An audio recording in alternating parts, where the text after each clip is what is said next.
కొందరు పర్యాటకులు ఒక కొలంలోని మొసళ్లను ఒడ్డున నిలబడి కుతూహలంగా చూస్తున్నారు. కొలని యజమాని, ఎవరైతే ఈ మొసళ్ల కొలంలోకి దూకి క్షేమంగా మళ్లీ తిరిగి వస్తారో వాళ్లకు 10 లక్షల రూపాయలు బహుమతి ఇవ్వబడుతుంది అని ప్రకటించాడు. పర్యాటకులకు భయంతో నోట మాట రాలేదు. అకస్మాత్తుగా ఒక వ్యక్తి కొలంలోకి దూకాడు. మొసళ్ళన్నీ అతని వెంటపడ్డాయి.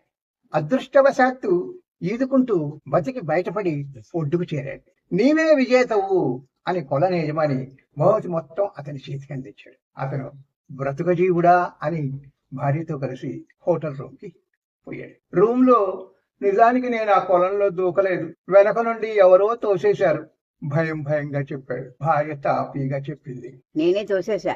అందుకే అన్నారు, ప్రతి పురుషుడి విజయం వెనక చిన్న తోపుతో ముందుకు తోయడానికి భార్య అనే ఒక స్త్రీ ఉంటుంది.